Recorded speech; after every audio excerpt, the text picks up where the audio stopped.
Bueno, amigos, en este ciclo de entrevistas que hemos inaugurado recientemente y que pensamos seguir y seguir y seguir mostrando que la agroecología es el camino, que la permacultura es la salida resiliente frente a esta coyuntura tan dramática que vive la humanidad, para Orgánica Misiones, pero también para el canal de la Universidad Nacional de Misiones, UNAM Transmedia.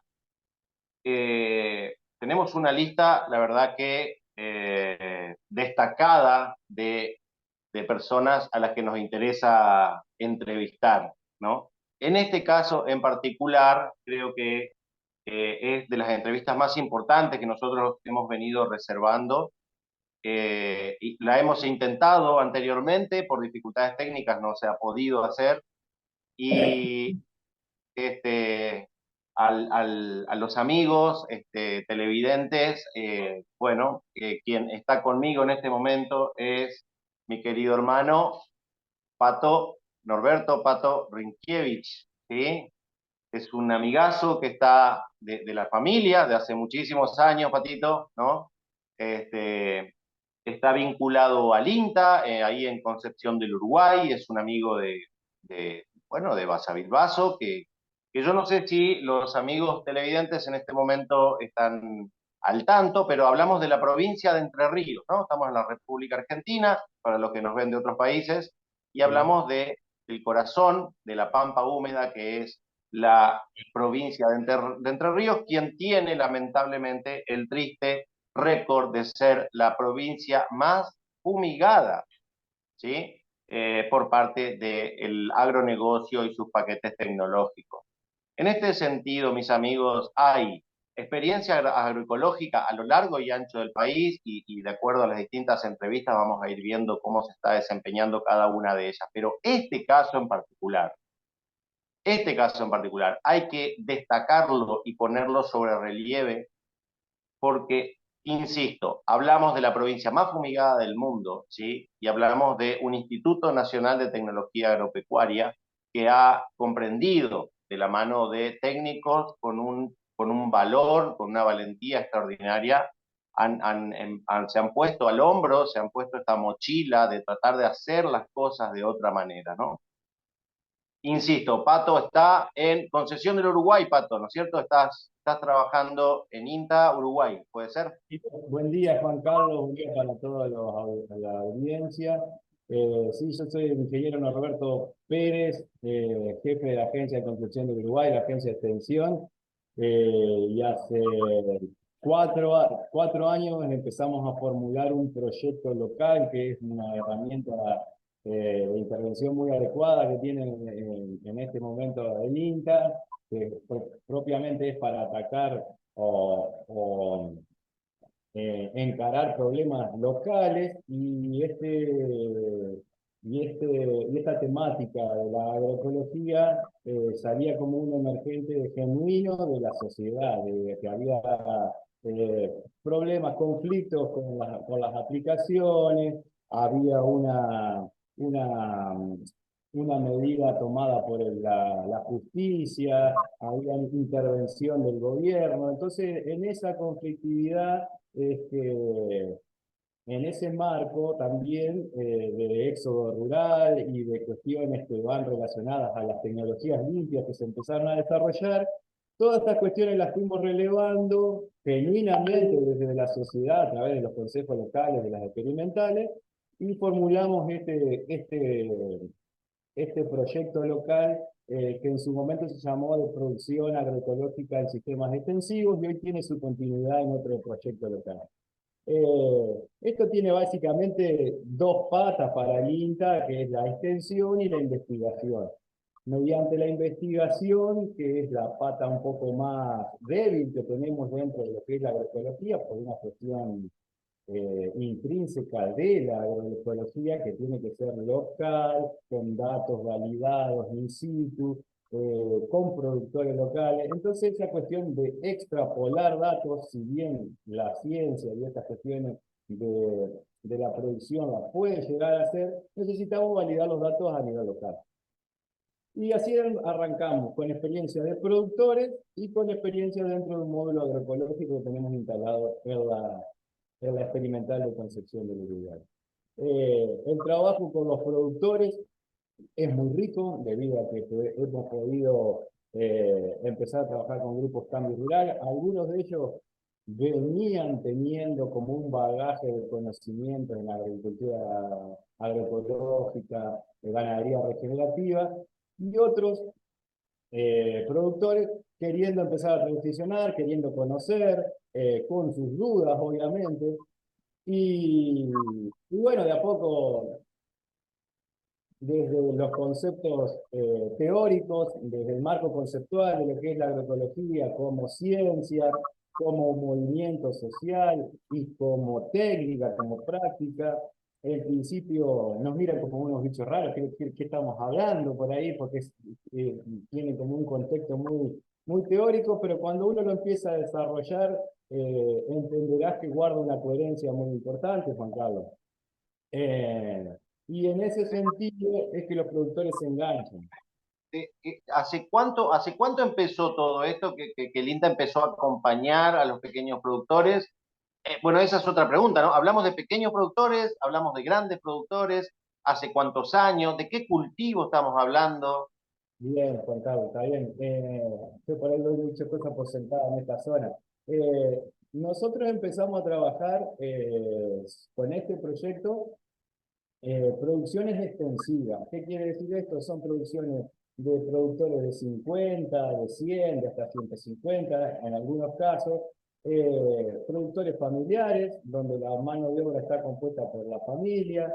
Realizan ganadería de tambo o ganadería de cría, con participación de cultivos de cereales, con participación de cultivos de pasturas perennes, básicamente, y participación también de campo natural y monte natural, ¿no? Básicamente ese es el grupo que nosotros llamamos o tenemos como una población objetivo de agricultura extensiva.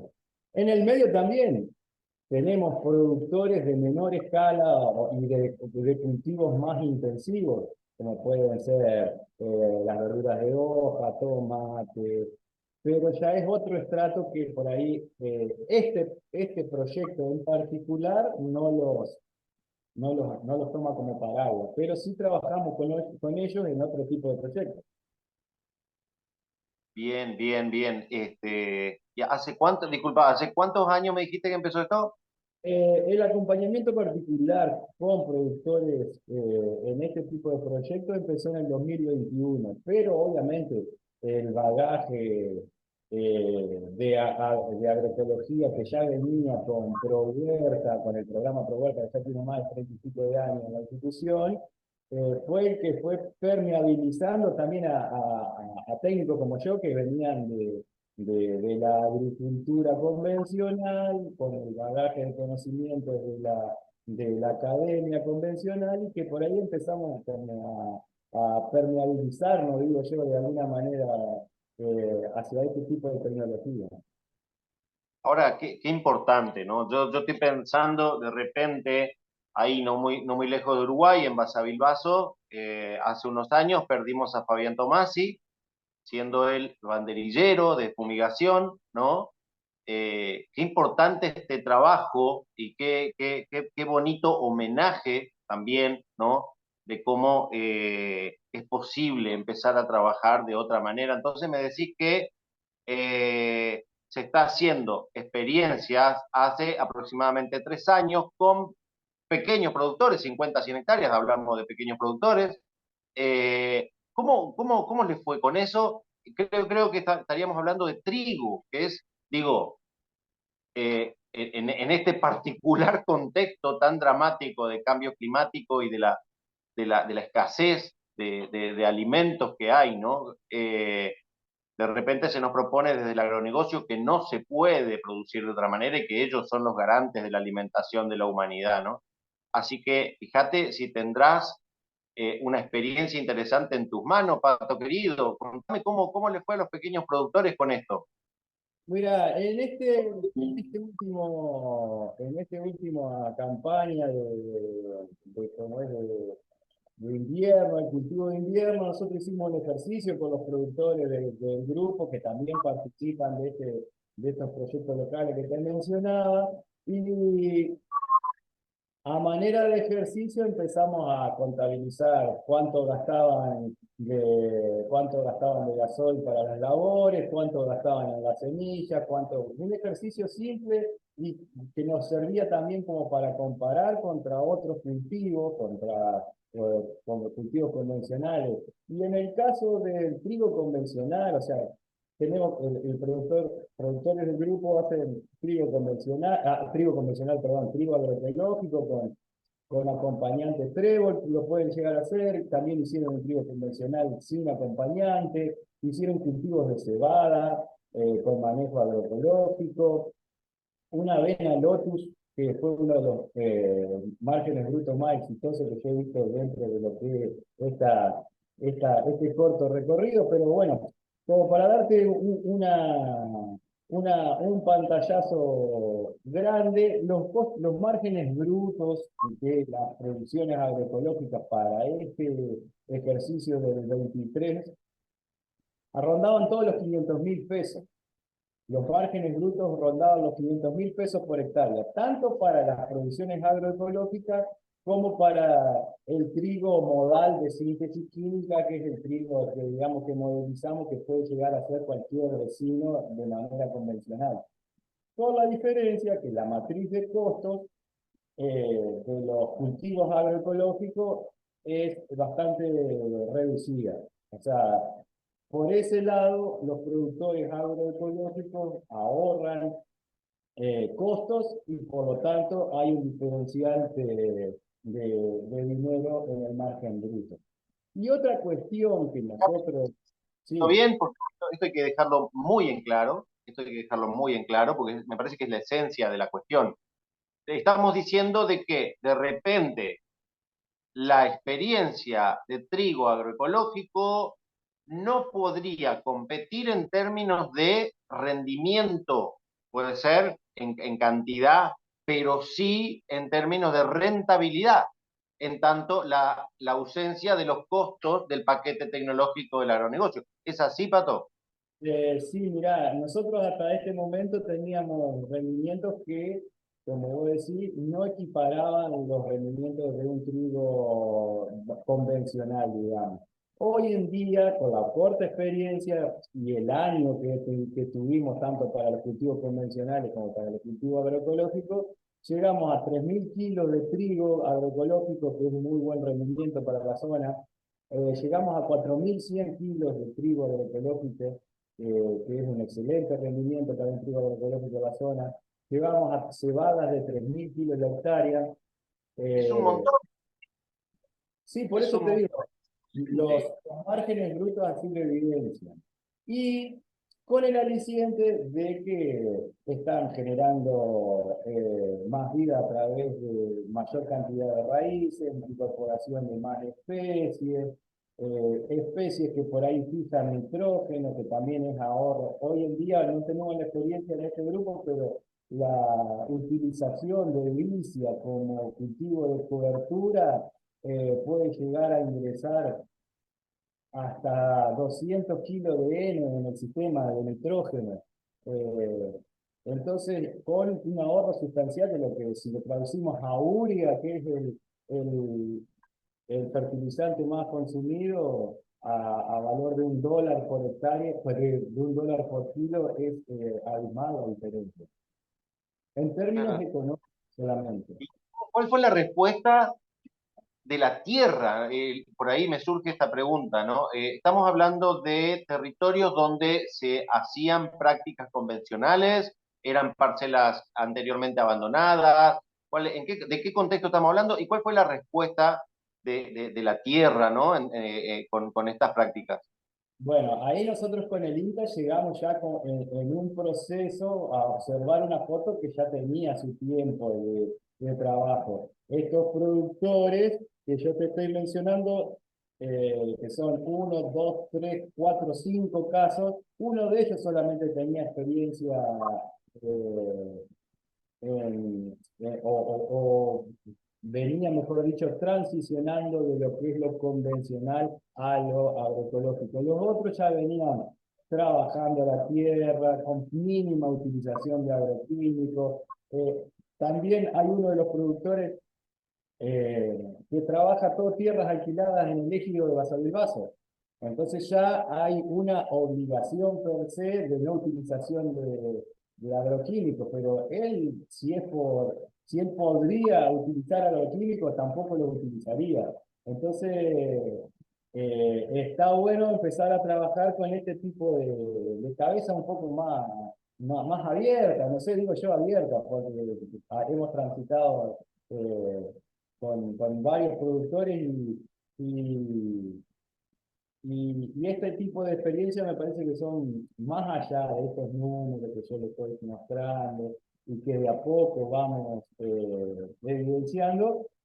Son experiencias alegres, son experiencias que uno, como extensionista, uno le da satisfacción porque el semblante del productor agroecológico en su cara es distinto, las problemáticas que tiene, más allá que la económica nos atraviesan a todas y las ambientales, todas son más o menos parecidas, pero la manera de encarar que tiene la actitud y la proactividad que tienen este tipo de productores, como extensionista a uno lo ponen más contento, lo predisponen mejor, porque me parece que avisoramos con este tipo de producciones un futuro mucho más a largo plazo.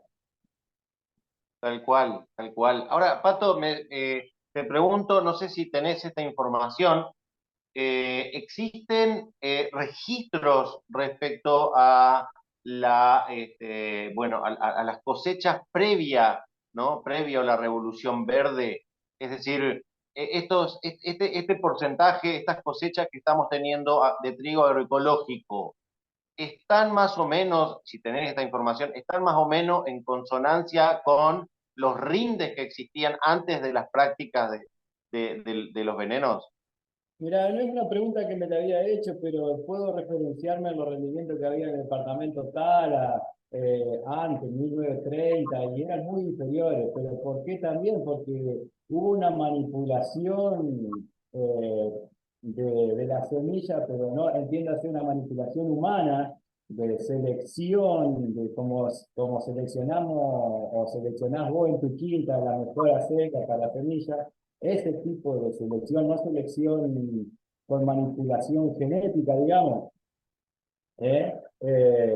Esa tarea de selección existió hasta previo a la Revolución Verde, ¿sí? Entonces también mucha de esa acumulación de rendimiento, de características para acumular rendimiento, están expresadas en estos materiales que nosotros contamos hoy. O sea, nosotros no hicimos un salteo y tenemos semilla vieja, digamos, entre comillas. Es todo semilla comercial. ¿Las Y semillas previo a la Revolución Verde o ya es imposible conseguir esa genética? mira, sería adentrarme en un terreno que no conozco. Por ahí uno escucha, sí, porque está en foros y en grupos de WhatsApp, que por ahí está la semilla tal, pero son cuestiones más de oportunidad y de intercambio. No me animaría a decir que existe un banco de semillas así per se, pero porque no lo conozco, Juanca. Qué importante, Pato, qué importante. Yo realmente me siento muy agradecido de la oportunidad de poder hacerte esta entrevista porque sé que tu trabajo es un trabajo muy, muy, muy arduo.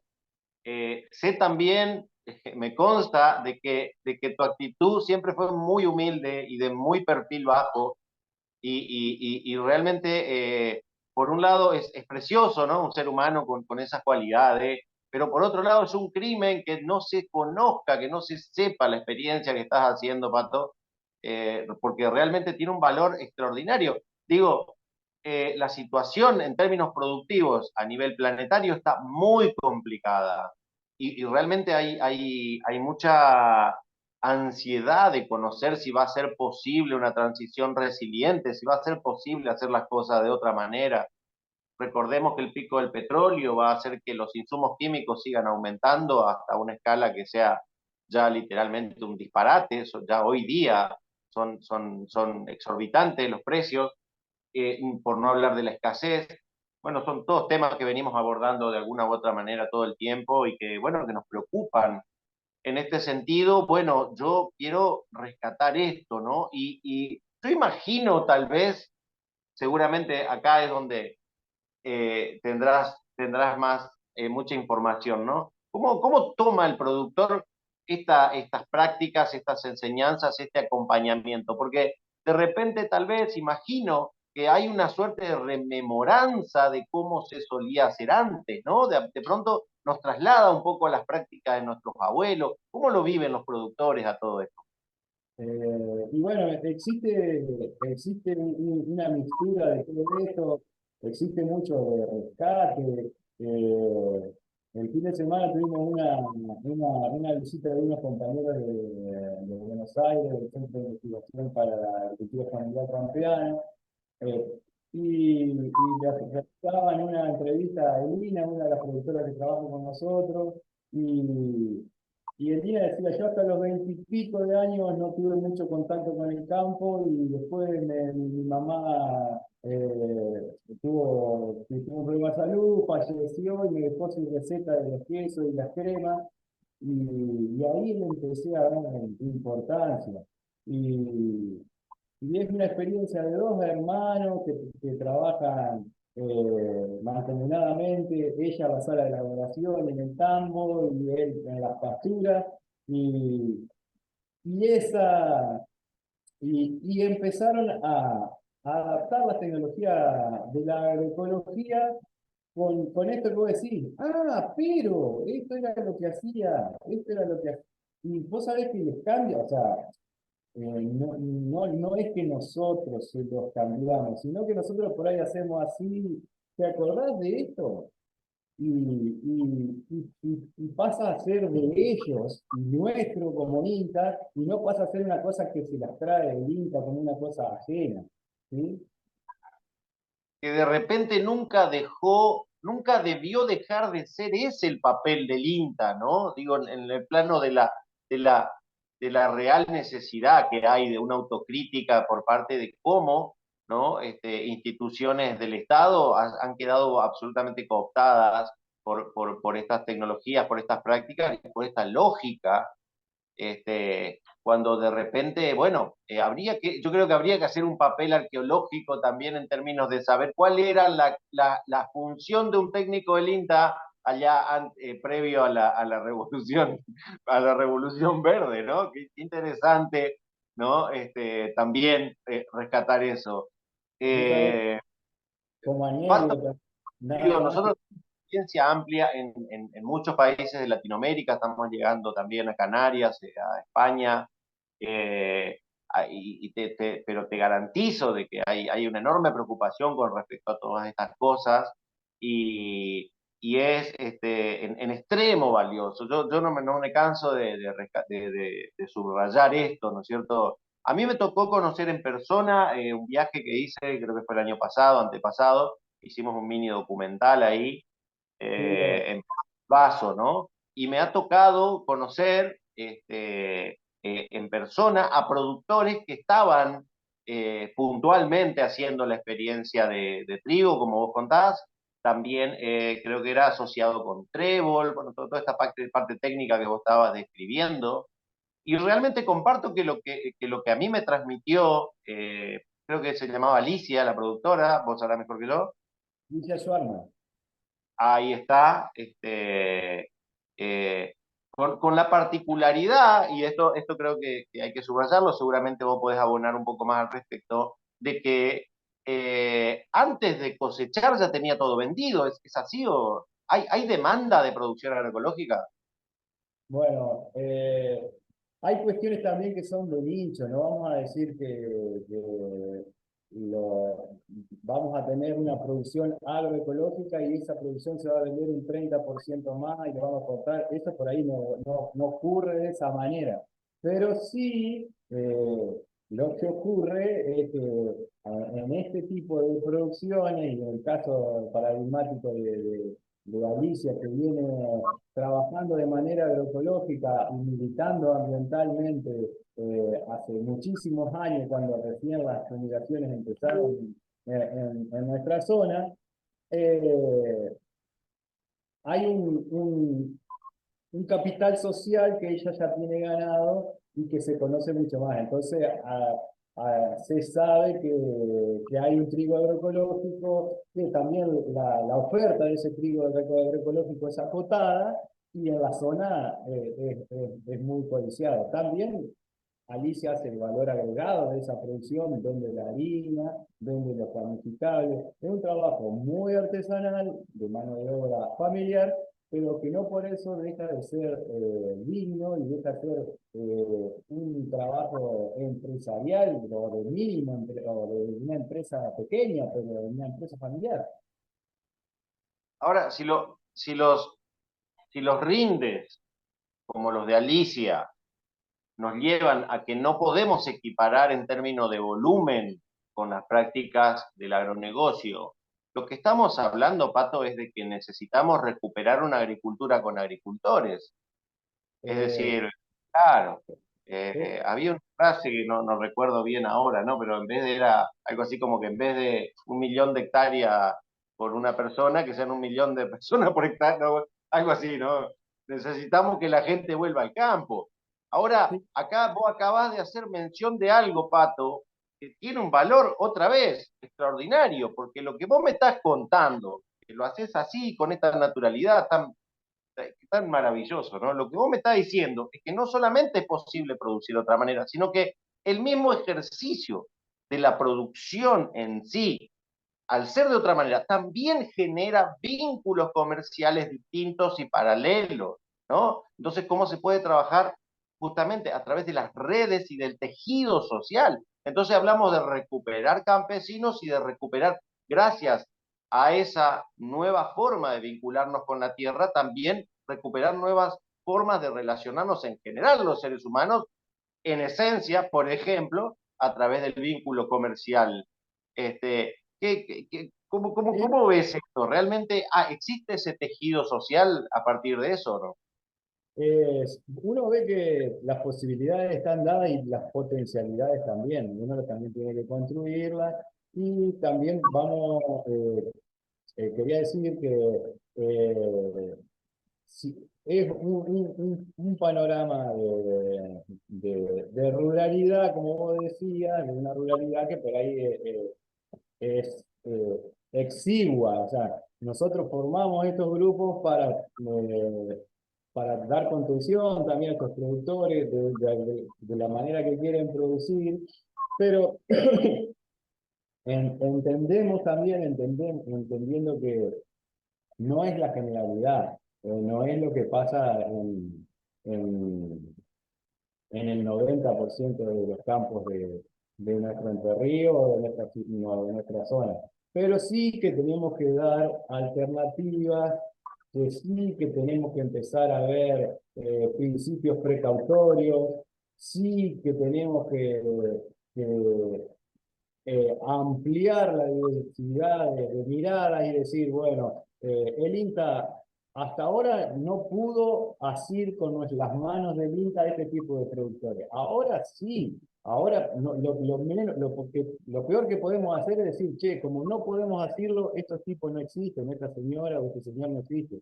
Entonces, me parece que ese fue el buen ejercicio, el gran ejercicio que estamos haciendo desde el INTA. Eh, Intentar asir y entender a los productores eh, con sus herramientas, con este nuevo paradigma que es la agroecología, que viene a contrapelo, y sin temor a decirlo, viene a contrapelo de lo que es el agronegocio. Eh, pero también vemos que en el escenario de hoy es necesario la ruralidad, es necesario un montón de cosas que la agroecología requiere y potencia, que también tiene que estar dada no solamente por una serie de técnicos bien intencionados que realizan la extensión y la investigación, sino también por políticas públicas acordes. Que en el mediano plazo o en el corto plazo eso uno lo ve con, con muy poco aliento, te digo la verdad, pero no dejamos no nos dejan de pagar el sueldo y por eso tenemos que seguir trabajando. Tal cual, tal cual. Yo en ese sentido soy de alguna manera optimista porque, insisto, quien, quien, quien pretenda, quien pretenda permanecer en las prácticas agrícolas va a tener que encontrar una alternativa y un sustituto a un mercado que ya no va a tener la capacidad de abastecerlo, ya sea por la disponibilidad o ya sea por los precios. Así que eh, desgraciadamente, seguramente lo vas a ver ahí en Entre Ríos, ya lo estás viendo, acá lo vemos a menudo, que bueno, este ajuste de clavijas en el mercado lo que está haciendo es acelerar el éxodo rural. Pero insisto, quien pretenda quedarse y seguir siendo parte de este hermoso campesinado argentino va a tener que encontrar una salida resiliente y ahí está el valor, digo yo, ¿no? El valor extraordinario que tiene porque ya hay esta experiencia que vos estás contando. Eh, Mira, Pato, insisto, esto son entrevistas bueno, que se ven en muchos países de Latinoamérica, sobre todo. Sabemos que hay en México y en Colombia mucha curiosidad respecto a la posibilidad de ser capaces de producir trigo, ¿no? Hablamos de uno de los pilares de la alimentación de nuestra especie. Así que créeme que es muy, muy, muy valiosa esta entrevista. Yo, por una cuestión de tiempo, ya se nos acaba. Eh, Quería, sobre todo, antes que nada, destacar nuevamente el valor que tiene lo que vos estás haciendo y agradecerte en el nombre de, bueno, de todos los miles y miles de campesinos que estamos viendo nuestra relación con la naturaleza de otra manera en todo Latinoamérica y a lo largo y ancho del mundo. Eh, pero que te quería dejar unos minutitos antes de que se nos acabe el tiempo para que, bueno, transmitas vos lo que quieras transmitirle no solo al campesinado argentino, sino a toda Latinoamérica. Bueno, no, como para cerrar, mm, te quería comentar parte del chiste de esta cuestión que veníamos hablando de estos cultivos agroecológicos, que a la hora de sembrar este tipo de cultivo o sembrar cualquier otro tipo de cultivo, nosotros lo que tenemos en cuenta por ahí lo que se llama el rinde de indiferencia, y que es el rinde que nos permite salir pata a pata, el rinde que nos permite pagar todos los costos sin ganar nada. Y vemos que en los trigos o en cualquier en el cultivo convencional, los rindes de indiferencia son rendimientos altos. En el caso del trigo, 2.500, en el caso del maíz, 3.000, 4.000 kilos, donde hay que poner todo el dinero para ver si vas a cosechar, ¿sí? En cambio, acá, nosotros lo que vemos que los rendimientos de diferencia son exiguos. Un productor de trigo agroecológico tiene que sacar 400 kilos como para salir pata a pata, tiene que sacar 400 kilos de cebada como para que le vaya mal, si no después el resto de ganancias. Obviamente que con Mointa nosotros no nos vamos a poner el objetivo en 400 kilos, pero imagínate que es un productor que hizo avena y lotus, que después sacó un margen bruto total de 3.500.000 por hectárea, margen bruto total, tuvo que sacar 15 kilos de lotus para no salir perdiendo. Imagínate el poco riesgo que conlleva este tipo de cultivo. Entonces ahí es también donde se definen un montón de cosas. En el riesgo que nosotros les proponemos como técnicos a los productores. Y con este tipo de producciones, si bien son producciones de menos rendimiento, son producciones más estables y con mucho menos riesgo. Eso es como el rescate. Impresionante, impresionante, Pato, impresionante. Me dibujaste esta sonrisa. Muchísimas gracias, hermano. Se nos fue el tiempo. Te mando un fuertísimo abrazo y te la dejo picando porque nos vamos a volver a juntar y vamos a volver a charlar de estas cuestiones. Bueno, Espero que estés muy bien, hermano. para mí es un alegrón, por más que sea por este medio, tener contacto.